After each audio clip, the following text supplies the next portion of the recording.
Good morning, everyone. I'm a little bit late coming out here. I'm not setting this for the sunrise. I've got to do my watering real quick, and then it'll be starting the morning.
Now, one of the things that I'm working on with this particular hugelkultur bed, this is my first one, and the wood that I put in the bottom of it was very dry when I put it in. So I'm coming out every day, twice a day, and watering it down in an effort to get the wood in the bottom of the hugelkultur really soaking wet. And then after that point, I will, let me turn that one off. After that point, then I won't have to come out here and water quite as much. With that, there's also the grass that I had recorded earlier. If you can see that on there, yeah, you can see that it is starting to get much greener. So it appears that I have managed to, at least for the most part, save that grass. So it's making a nice little fairy garden for us that will be right in the center of our desert garden with all the mulch and the hugelkultur. And Micah is absolutely loving that as I'm managing to save the grass and it is getting greener and softer. It is just what she absolutely adores. Now, I had looked up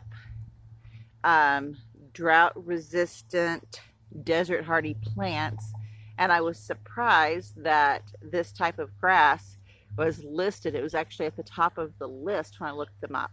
So once I get it established, it apparently will be very, very hardy and I won't have to water it nearly as often.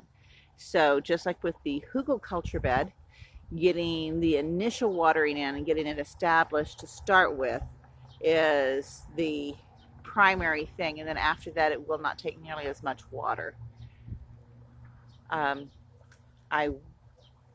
This is going to be a very short video because I kind of lazed around this morning and it was 5:45 before I got up and got moving.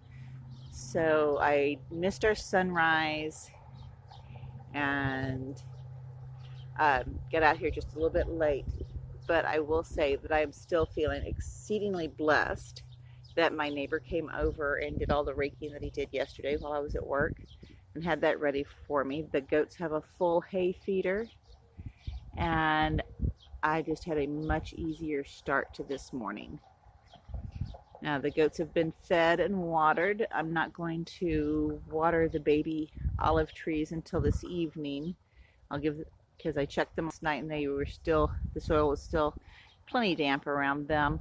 Oh, and another thing about setting up the sprinkler the way I have it on the grass is it is also getting my mulch pile that's on the other side of that pile of brush, so then I'm not concerned nearly as much about spontaneous combustion, because as I was digging into the mulch, I get down to a certain area in the pile and the leaves are already turning to ash thanks to our dry desert heat. And it's still just the beginning of May. Today is just May 6th, and it was the beginning of April that I was noticing that the leaves were doing that. So I was very, very concerned with the possibility of it just deciding to spontaneously combust when it gets hotter here. But with the sprinkler going on it first thing in the morning, that eases my mind with that concern. As you can see, the sun is shining on all the little crags and crevices of that mountain over there, and it is lovely in the mornings. And the traffic is starting to really move this morning, so that's my signal that it's time to get ready for work. Y'all have a beautiful day.